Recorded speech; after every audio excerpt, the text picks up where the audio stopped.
Todd Christie here, Michigan Dental Association Speaker of the House, just following up after the June board meeting, as well as our 2021 Michigan Dental Association House of Delegates, and the survey work that you all did. Thank you for everyone for being part of that survey who did participate with a nice return rate and got some great information and feedback to help our association and more importantly help me in my role coming up here next year along with our team at MDA. A couple things I first want to start off with that I picked up from the House of Delegates survey. I want to read a couple things and I'll go through a number of things after that that are in regards to the coming year. First, there was one that hit me, then one of the delegates or alternates, I don't know who it was, it comes out, I don't know who you are, but one person wanted this and I want to get it out first. And I'm just going to read directly what they said to us. It said, our component feels very invite only. I'm lucky to have been asked, but I don't think the group engages new and interested younger members well. It's mostly associates invited if you work with or are close to with existing board members. So folks, this is one thing to take a look at, okay? This is how we're trying to be inclusive. We're trying to get folks involved. We're trying to get our younger members as well as our older members, but we want to make sure we work on this. And this is one thing for the coming year I know we're going to all work on at our components as well as at the state level too, but we want to get folks involved, especially if they want to be involved. That's what it's all about. Let me jump over to the survey work. One of the questions, it's question 19, that talk about the recruitment process, using a variety of methods to bring diverse backgrounds to run for leadership, meaning ADA delegation, Board of Trustees, or the Executive Committee members as well. And so they're asked to rate, give your thoughts on the current strategies. So one person noted, they said, we need candidates who are passionate about serving without outside encouragement in order for them to be committed and reliable. Another, and this was more of I cut this one apart because it was a pretty lengthy one, but one said the districts are where the members are known and pressure can be put on the best candidates to serve. I like the idea of being, people encouraged to serve. Pressure, not quite sure how you want to do that. Threatening, probably we're not going there, but the pressure is a good thing. You know the folks at the district level, and it's a great way to encourage them to jump in there and put their name in for leadership. But most importantly, what are you waiting for? Encourage those folks to do it. We want to have servant leaders, people who are engaged, that are passionate about what they want to do, and that's who you need to bring forward as well. Let's jump into the NOMCOM and the Election Commission stuff, since I'm the chair of the Election Commission for 2021-2022. But the first and the hardest work gets done with the nominating committee for the Michigan Dental Association.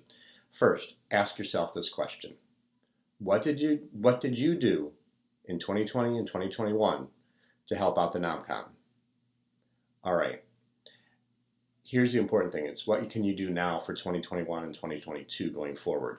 Now, in this delegate digest down below is listed all of the representatives for the nominating committee. So you can find your district. You can see right who your representatives are.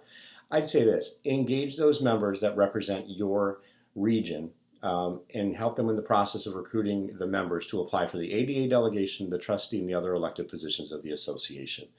Invite those individuals to attend maybe your fall component leadership meetings, and you have your board meetings, and talk about it. Help them find the candidates for the leadership roles that are out there. Make it easy on them. Put your name in. Talk to them about it individually if you want ahead of time. Say, I'm considering this and here's what I'm looking at. I'll help you out here. If you've been in the MDA house for more than 5 years, really strongly consider talking to them, for sure. If you've been in the MDA house 10 years or more, what are you waiting for? Your name should have already been in if you've been in and that involved through the years. This is an important thing. Now, I will tell you my personal thoughts in regards to the ADA delegation. I think this is a great way to get involved. It's a great training level to see what really goes on at the ADA. And last year, 2 of our 9th District resolutions went through to help. They were approved by the ADA House. Even in the virtual setting, we got stuff approved out there. And all the members of the ADA are going to benefit from the passage of these resolutions with more information and work getting done on our behalf through the ADA. But again, ADA delegation, the time commitment for what you need to do to be involved is different than that of being as a trustee or being on the executive committee with those elected positions as well. But I will tell you, my time that I've served in the many years that I've been on the ADA delegation has been one that's a very good teaching role, a great mentoring role. We have all, with our delegation that goes, and it's a good way to see what goes on, but also learn if that's your passion for what you want to do. Because I know for the coming year, there's a couple things that I'll touch on next for my planning for what I want to do. And the first one comes out to help demystify the process for member dentists to go through the election, but more so going through the nominating committee process. So I'm going to reach out and work with Dr. Steve Morrell, your immediate past president or former president, who is the chair of the NOMCOM this year, to work so we can get that information out. Because the one thing I did pick up on from our House of Delegates survey was some folks know what goes on in NOMCOM or have a better idea. We have those folks who think it's smoke and mirrors and it's the Wizard of Oz behind the curtain pulling all the strings. So I'm going to work with Steve to bring you some information so you'll know all about that coming up here. And I hope to have that done in August going into September, because the nominating committee does meet in August. And so I'm going to reach out to Steve and we'll put together some information once they've met, so you better understand what roles and responsibilities, time commitments, the application process. I want to nail all that down, because I had a couple people that noticed that, well, it's too cumbersome. I've been through it a few times. If you're passionate and want to serve, it's not too cumbersome, and I think it's pretty straightforward and it's well done as to how the process works right now. Second thing that's on my list for the coming year is to create a calendar of dates as soon as we can for our House of Delegates, so you can start blocking your calendar and know what's coming up. Third, we're going to look to have a town hall session during the 2022 House of Delegates. We'll try and get feedback as well. I want to get feedback from you on what topics we might want to look at for what we can meet as a house. So I look to do that probably in the fall. So your governance manager, Michelle Nichols-Cruz, and myself can start to set that in motion, along with the House Secretary, who is Ms. Karen Burgess.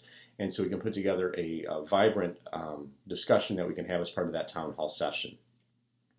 The other part that I'm going to do is seeking your feedback and input. If there's any information the board needs during the year that I can reach out to you all, we'll send it out. It might be a brief 1 or 2 question survey to get any feedback for any areas that they have questions on, that they want the House's opinion through. As well, if there's the presentations during the House, I know we did ask and I look for feedback, and I want to get some more as to what we want to include in the coming year's House of Delegates. So it is your house. Let's make sure it serves your needs. And the next one for me that I have was important to me is creating training opportunities to cover the areas the House of Delegates would like to learn more about. So this will be some of the survey work we do, but I will say I already know ones that are on the list from what we did. That'll be on our training session and calendar. New delegate and alternate training, helping component leaders learn about the roles and responsibilities there are for delegates and alternates. A number of folks said they didn't know what the role was and they needed more training on it. So let's get that to the component leaders. The Credentials, Rules, and Order Committee training I'll be doing, the Reference Committee training I'll be doing, the Bylaws Language Review Committee training I'll be doing. We'll look to have another bylaws forum as we did this past year to review any bylaws resolutions coming before the House, and we'll put that prior to the House so we can answer questions or take those at that time. So it means when we get to the House, and also when you meet for your caucus, that provides and gives you better understanding so you can have a good discussion too when you're meeting prior to the House or even after the first meeting of the House.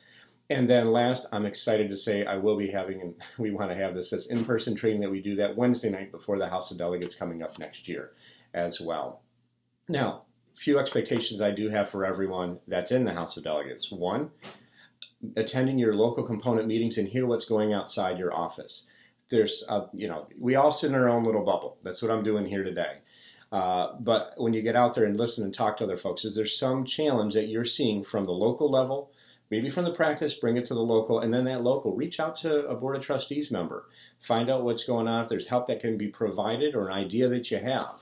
I would ask that you go through as each member of the House of Delegates and attend at least one of the live trustee forums. So we will have those coming up before the meetings that we have in September, December, and into, I want to say it's early March. Late February is when we'll have the other one as well. Attend one of those. Those are available. You can hear what's going on. You have questions. You can submit those even during that or talk to one of the trustees about what's going on. Now, here's the next one. It's a little more intense. The first one is you watch about a 45-minute trustee forum online on Zoom. The next one is each component goes through and finds either your alternate or one of your delegates to attend one of the 3 Board of Trustee meetings. So we know that the one in September will be here in Benton Harbor, Michigan. The other 2 that'll be December, and then into the, I want to say it's early March one that we'll have will both be in Okemos.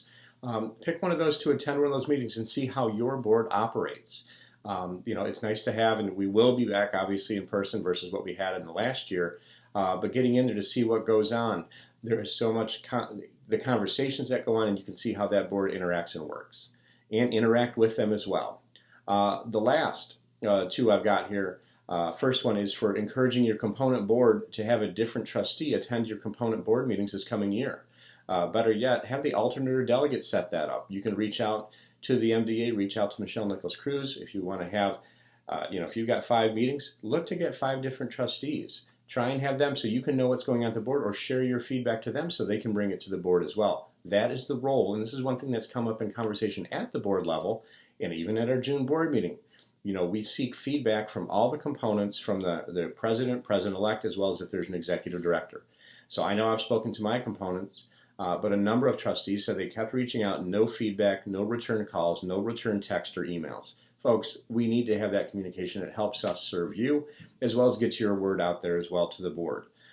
So seek and get one of the trustees to attend your board meeting. Yes, you have your one assigned to you. Have them be one of them, but hear those different voices, and so they know what's going on as well. Last, what I'd recommend is that, and this is for the leadership pipeline that we want to have to help create a fabulous program that we have here at MDA, is the MDA LEAD program. I'd encourage that each component find at least one member to apply for that coming program. That will be coming out here in August, September for that application process for the new year of the LEAD program. You want to find the leaders, seek and look for those among you as well, whether new dentists that have come out that you want to get involved. And last year I had a great opportunity along with Deb Peters to work with our current LEAD class who'll be finishing up here. And I know that going forward, I hope to get a chance to work with them with future LEAD classes too, and talk about leadership. And it's not just about MDA leadership or ADA or component. It's about even you leading, how you'll learn stuff that you can lead within your own team or your own self. And that's the hardest person you've got to lead is yourself. Anyway, again, I do want to thank everyone for their feedback. If you have any questions, you've always got my email. You've always got my cell phone if you want to call and talk to me. I do hope you've had a safe summer so far, and I hope you have a terrific one the rest of the way. And I look forward to talking to you soon. Thanks a lot.